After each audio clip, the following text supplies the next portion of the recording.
What's going on, everybody? TexasRigged here. Welcome down to the creek today. I know you can't see the creek. Sadly, it's that overgrown. I can't see it either. I wish I could, because I have some plans for this rod right here. This rod is called a Turing Monkey SP-40. Yeah. And I'm excited for this rod. It's from Japan. Official JDM tackle.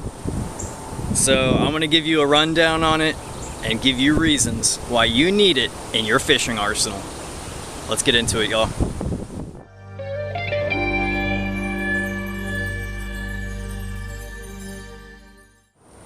Alright, y'all, so this rod right here is so cool.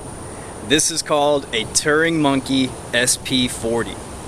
It is a JDM Japanese trout rod. Ultralight, little ditch whip, right up my alley. And when my friend Dylan, really good friend of mine, what's up bro, he went to Japan and picked up a couple of these rods, and he gifted one of these for me. Really appreciate it. He knows what I like.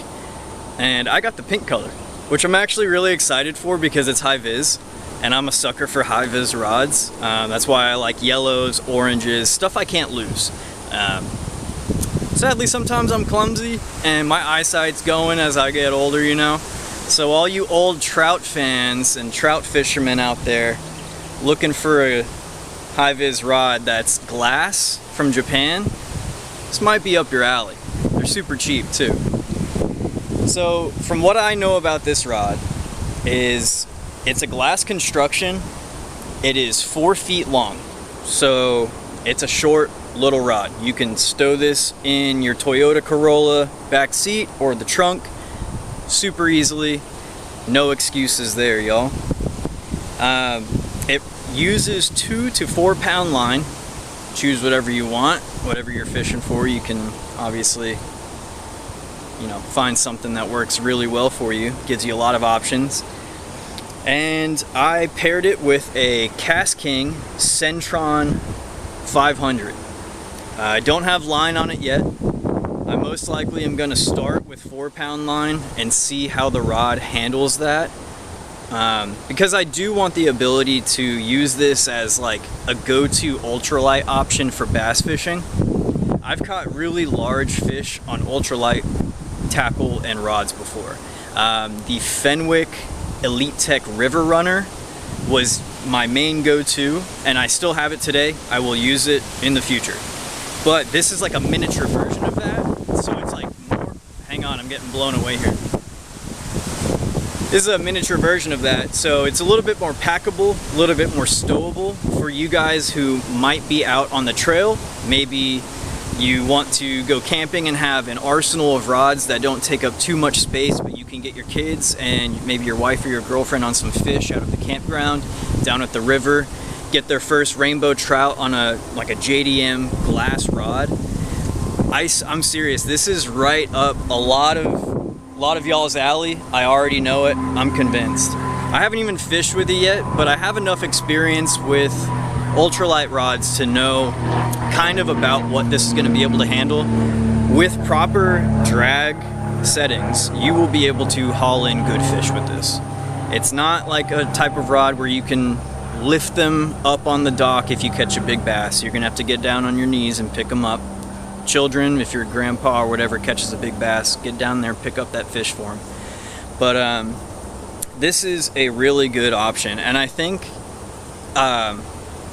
you know, for example, what I would use with this rod is rooster tails, definitely a go-to. The Strike King Mini King single Colorado blade spinnerbaits that are like 3/16 ounce, perfect option for this. Good little dock runner. Or maybe like you and your girl are taking a walk down through a creek like this, beautiful creek. I know it's a little overgrown right now, but there's some fishing spots back here with some big bass. And it's like, hey, I'm not gonna take a bunch of tackle, but I kind of want to snag a bass and maybe, you know, just have a good afternoon. Maybe take 1 or 2 lures, put them in your back pocket, whatever. And so that's kind of the idea behind stuff like this. I wouldn't necessarily consider this like a mountain biking rod. because for dudes who mountain bike, you're probably going to want to break down the rod and put it inside your bag, right? Because let's just say you're going through, there's overhanging trees, stuff like that. You don't want this thin tip getting caught on something. So it is a one-piece rod. For those wondering, it's not a two-piece. You can't break it down, so you're stuck with the 4-foot length. Hey, how's it going, everybody? I just wanted to pause the video here just to address a few things. The only reason why I stopped talking here is because I thought someone was walking through the woods behind me. There's a lot of people who travel this path, and it sounded like someone was trekking through the woods behind me. But it was probably just a squirrel doing its thing. I also wanted to address this here.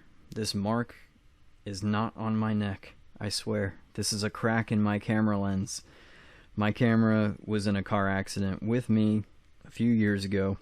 I had my backpack and my film equipment in the trunk of my car, and some guy in a Chevy Aveo hit me on the highway going like 70 miles an hour. I was at a dead stop. He was cooking. But that's where this is from. This hairline fracture is in the camera lens, and I just haven't been able to replace the camera lens because they're quite expensive. And I also don't think Pentax makes the stock camera lens that came with the Pentax K70 anymore. So I need to find a similar or comparable camera lens. I know this is annoying. It bothers me all day. And so I know this is very bad for you guys. I'm sorry. It will be changed in the future. And I'm also trying to get a new GoPro. I'm still rocking with a GoPro Hero 3 White Edition. So, hey, some changes. But thank you so much for watching my video. If you want to hit subscribe, I would greatly appreciate it. You'll always find just honest fishing content from down here in Texas. And thank you so much. We'll get back to the video. That's weird. Anyway. But yeah, as far as the reel goes, Kast King overbuilds their reels. I've used Kast King since they came on the market back in 2014-ish, 2013, basically when I got on YouTube. They've always imported their reels from my understanding. I don't know if they manufacture them in-house or still import them. I know the company's developed a lot since then. But they overbuild their reels. They're amazing products. These bales are thick.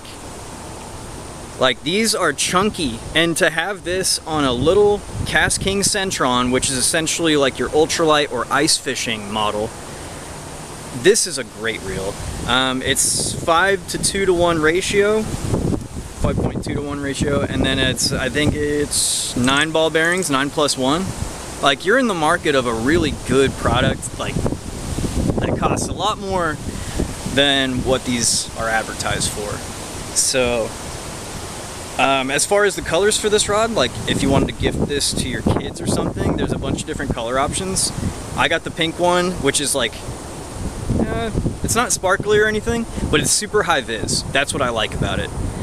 You have a yellow, which is awesome, a green, blue, red, and orange. So your basic colors can make anyone happy with them. The Centron, you can get it in blue and black or white and blue. And then I'm most likely going to start with 4-pound Stren monofilament and then maybe go down to 3. I feel like 3 might be the sweet spot. We'll see. You know, a lot of goodies to explore with this bad boy. But yes, guys, you can snag these for super cheap, and there's an SP-40 model that's a little bit longer. I think it's a 6-foot for you trout guys, ultralight guys on the river, kayakers. This is perfect for kayaking. This is awesome. I'm sorry I'm getting hyped. I've always been a fan of JDM things, whether it be car parts or cars themselves, fishing tackle. The entire culture is awesome, and generally anything that comes from Japan is really good quality. They care. So I would encourage y'all to look up a Turing Monkey. It's not Touring, it's Turing, T-U-R-I-N-G, monkey. And then you get awesome Japanese text on the side and stuff like that. It's kind of like a feel-good rod, guys, but this is, I guarantee you, this is gonna be in your arsenal. This will be in your hands a lot. And I'm excited. You can tell I'm excited. Whew. All right. I can't even get down to the creek, and I don't have line on it. I just wanted to show you guys because the price is awesome. I mean, you might, I can't really guess, you might spend maybe 30, 40 bucks on it, maybe something like that. But man, I really hope you guys are having a great day. I'm enjoying the wind, feels beautiful on this nice creek, and yeah guys, it's good to be back. I'm coming back with a different mindset, a couple of years that I have tacked on to my experience of life, and I think I'm gonna revamp the channel in a different way, with a different feel, and yeah. Anyway guys, thank you for checking out this awesome little rod, little ditch whip from Japan, the Turing Monkey SP-40, and I will see you guys down in this beautiful creek again very soon. TexasRigged out. See you guys later.